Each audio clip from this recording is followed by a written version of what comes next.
Hello, my name is Josue Donis, and this is going to be my video for the philosophy of education iteration one. So one of the questions that I'm going to be answering is who I am and who do I hope to become as a teacher.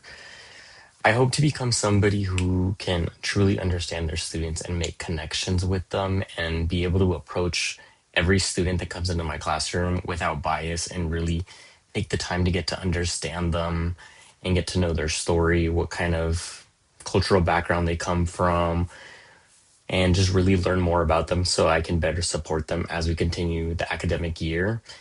And what is my educational story and kind of how does it influence the way I plan to teach or my ideas about teaching and learning?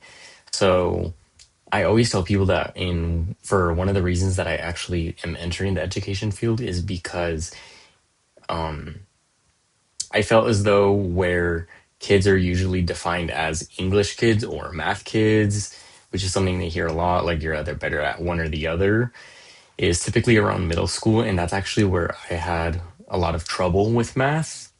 And I think that's where I actually met one of like most of my most influential educators.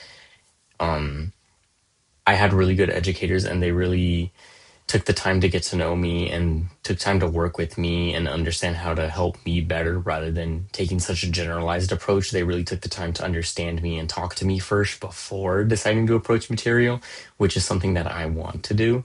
And when I got to high school, I was actually behind a little bit in math, and I really felt like I wasn't going to be a math person, and it just wasn't for me. And that's when I met an amazing teacher at Talkwoods High School, and she was actually able to catch me up because she took the time to get to know me and talk to me so that she could learn how to better adapt her teaching style to fit my educational needs. And that's one of the reasons that I want to enter the education field in math is because I want to end up teaching like the way she has in the past.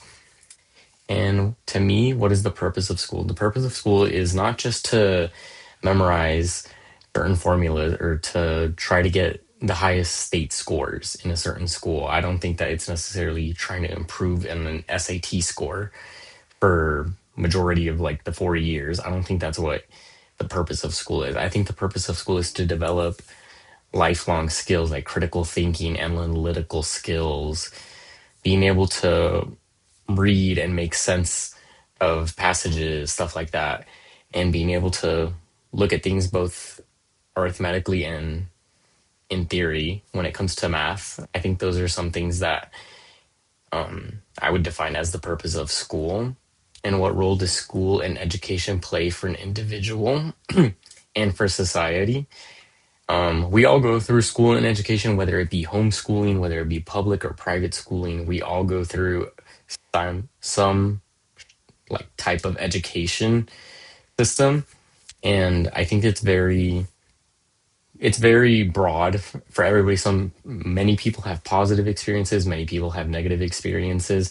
I think the role that it plays for an individual is it defines a bit of their character and their self-identity as they transition into that adult life. So I think the better we can support kids in the education field when they're learning, still creating that personality for themselves and finding their individuality, I think that would be a greater contribution to society once they leave the education system, whether they continue to continue their education and pursue a college degree or go into trades, or whether they decide to end their education journey right there. Either way, they're prepared. And then what is a good school? To me, a good school is a school where everyone is supported, and I truly do mean everybody, whether it be administrative staff, they're supported, the teachers are supported, the students are supported, and everybody's supported. But one of the biggest things to me is that we get rid of labels and certain biases, especially the ones special education students face, because I truly feel like they just get labeled as special education students or that they're labeled the harder ones to work with. So I think to me, a good school is a school without bias and willingness to accept anybody. Thank you.